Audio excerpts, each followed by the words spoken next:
Everybody take cover. Mount St. Cronin has erupted. The Lakers are allegedly making it impossible to trade up. And the media say the Dodgers have won the offseason. This time, I actually think we could believe that. Good morning. I'm James. This is your daily dose of sports and snark for the greatest sports city in the world, Los Angeles. This is the faithful Angelenos morning report. It's January 8th, 2025. Portland, back at work in the winter. Kind of dreary, but at least I am out of the blast zone from Westwood, so I'm counting my blessings. Hey, do you like being in the know about LA sports? Well, if you do, clickety-clack the like button. Clickety-clack the subscribe button. There's a notification bell. Hit that. It'll let you know when we drop new content. Sharing is caring. Let people know we exist. And by all means, comment. Now, before we go through the news and notes, we have a bit of an expanded look at the scoreboard. Normally, I would start with the Lakers, but nope. 24 ranked Michigan, 94. 22nd ranked UCLA, 75. Once again, here is your warning. Take cover. The lava is flowing. Mount St. Cronin erupts.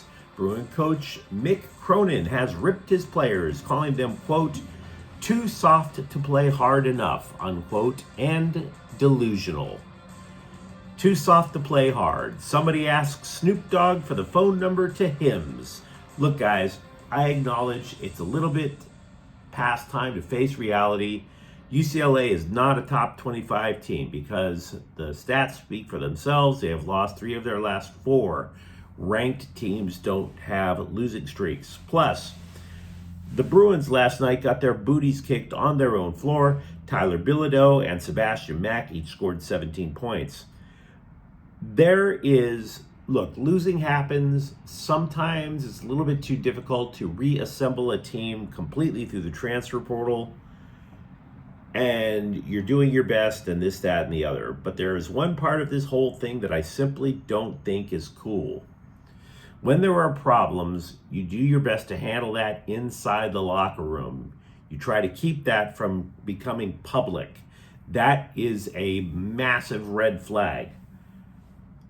Mick Cronin brings things public. And especially the way he brings it in public, because the thing that he does is he will still elevate himself at the expense of his own players. Quote, I have more passion and energy in practice than anybody else. He did things like this last year too, when he ripped that team repeatedly, if you recall. That team, that was a roster of players that he chose. He chose them, which means he saw what he thought he had in them. But when that team did not work out the way he wanted, he got rid of most of them after shredding them all in public throughout the entirety of the season. Got rid of most of them, handpicked the current roster, and that team is softer than him too. He's Johnny Lawrence of Cobra Kai. Is that what I'm being led to believe? That a guy in his 50s with less hair than me, that guy is going to be the tough guy. Quote, the toughest guy in the room can't be me every day, unquote. I've been in my share of fistfights. Not proud of it. I do not tell myself I'm the toughest guy in the room, especially when I am surrounded by athletes. You're the toughest guy in the room. Everybody else in that room can jump out of the gym. They can do all these amazing athletic things. Many of them probably didn't grow up in nice neighborhoods. You're the real tough guy. Start up a UCLA fight club, coach. See who emerges. I'm telling you, the thing that tears teams apart is ripping them in public. When the locker room spills out into the public, that is a thing. It was last year. It could be this year. Not saying that I know definitely it will, but I do know that the UCLA teams that worked best under Mick Cronin were the rosters that he didn't select, when he first came on and he took the players that were already there, the ones that were hungry to do something, the ones that had certain things that were recruited that he did not find in the players that he recruits. So maybe this team will respond, or maybe he's on the cusp of losing a second consecutive roster. And blaming everybody else in the process, I might add. I don't know about you. When I fail, I'm the one who has to take accountability. I'm just saying. Dallas 118, Lakers 97. That was pretty damn ugly as well. Obvi. Anthony Davis scored 21 points. Prior to the road trip, I was wondering how the Lakers would do against the Mavs in Houston. A bit of a litmus test, if you will, to see if they've improved, and they went 0-2. Let's look at the schedule for the day. Clippers at Denver at 6. Norman Powell is averaging a career-high 23.5 points per game.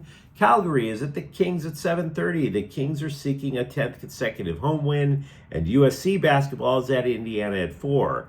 And let's get into the news. I've never been among those thirsty clickbait bloggers claiming that the Lakers are in on every player. This show is not clickbait. This show is not the sports equivalent of Kylie Jenner's semi-nudes on Instagram. I am not that desperate for attention. Somewhat, ask my wife, but I am not that desperate. I only bring this up because the latest on Jimmy Butler illustrates how difficult it's going to be for the Lakers to trade for the guy, and frankly, damn near impossible. For one, his reps are already calling teams and telling them don't make an offer. He won't come, and even if he does, he'll be using his free agency and going somewhere else at the end of the year. Memphis was told, don't. And unlike Joe Biden, when he was when he was talking about trouble in the Middle East, don't. And I think they mean it. Matter of fact, almost every other team than Phoenix was told to back off. Why Phoenix? I don't know. Maybe it's because he's 35 and all the old heads retired down there. But the Heat are not stupid. They're not just going to take anybody for Jimmy Butler. Butler is playing a game. By telling all of these other teams, and by the way, perhaps it was told to the Lakers. We just don't know. But by telling all these teams that he is trying to not even bother trading for him, he is trying to make the price for Phoenix to pay super low so the roster can be intact. Now, is that the type of guy that you would want on your team? When the internet bloggers tell you the Lakers are all in for Jimmy Butler, is that the type of guy you want on your team? Somebody who is trying to screw everybody else in the process. And again, a guy who's going to be a free agent. This would only be a rental for a couple of months, and then maybe he goes to Phoenix anyway. Just letting you know, because the internet is buzzing about Jimmy Butler to the Lakers, and he clearly wants to go to Phoenix. Moreover, the Belcher report claims that 6 players are untouchable on the Lakers roster. So many that cannot be touched, it is literally a team of Me Too's. Quote, competing executives have also told Bleacher Report that the Lakers have shown no interest in discussing trades that include Rui Hachimura or Dalton Knecht, or, obviously, LeBron James, Anthony Davis, Austin Reeves, Bronny James, etc., unquote. Seriously. 6. Like half of the apostles, too blessed to leave Crypto.com arena. And that includes Bronny James? Side note. How much LSD must you have swallowed before you say, I want to trade for Bronny James, bruh? Don't you get my stomach pumped. Don't you pump my stomach. I want to see Bronny James in a Miami Heat uniform. Heat culture. But even more so, you tell me how you're going to improve a roster with what's left that's supposedly there to trade, right? Like you're calling up Miami and you're like, hey, Riles, long time, how you been? Hey, how about 2 first-round picks and Jackson Hayes and Shake Milton for Jimmy Butler? What do you say? To be clear, it wouldn't surprise me if the Lakers eventually do make a trade and a couple of the players in this anointed six are actually used. But as you can see, everything is becoming super duper difficult. Both the ESPN and CBSSports.com give the Dodgers an A for their offseason so far. Winning the offseason, they call it. Now, normally when a team wins the offseason, it's like a match has been lit, and how long until the bomb explodes? Many offseason winners implode in the regular season because usually the winners have solved like 3 problems when you have a roster with about a dozen problems. So in other words, it's still a garbage team. I mean, twice in the last few years, the Slime Diego Padres won the offseason.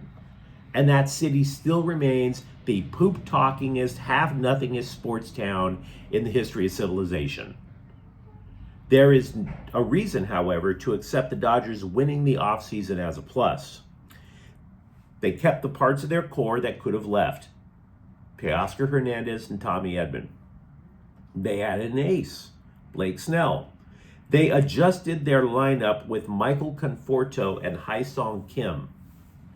It's not an earth-shattering billion-dollar offseason like last season was. It was simply sensible adjustments, moves that were not made in a panic. So I would buy in. Defensive back John Jackson has been activated from injured reserve by the Rams. The dude's been sidelined since week 2. It took just a lot longer to find all the fragments from his exploded shoulder before they could repair it. He takes the place of Blake Corum on the roster. You might recall Corum is currently shopping for the most fashionable forearm sling. Johnson had an interception this year, but I think it's safe to say the rest of the unit had mostly moved on without him, so I don't believe he's stepping into the starting lineup. The Rams at safety, they include Cam Curl, Cameron Kinchins, and Jalen McCullough playing all the big roles. Quentin Lake covers the slot. And by the way, the Rams have also added running back Royce Freeman to the roster again. UCLA football has hired a defensive line coach, Jethro Franklin. Franklin has 33 years of defensive line coaching experience in both college and the NFL. And I like the move for a number of reasons. I mean, one of the things that USC fans, for example, like about defensive line coach Eric Henderson is you're like, hey, that guy coached Aaron Donald. And that's cool. This guy, Franklin, coached Khalil Mack and Mario Williams. So, yeah, that's a selling point. But I also have to be honest, I like this hire the most because I like dudes named Jethro. Yeah, it's a funny sounding name, but it's one of those kind of names where if you're named Jethro, you're going to be a badass. You need to learn to fight early when your parents name you Jethro. And I don't just mean fists. I mean tough enough to survive a pistol whipping, for Pete's sakes. You see news of mass murders, right? You go on TV, they're talking about a mass murderer. The neighbors never go on there and say, I never thought Jethro had it in him. Of course you believe a guy named Jethro has it in him. I had a friend named Jethro. I liked calling him Death Row Jethro because we all knew he had it in him.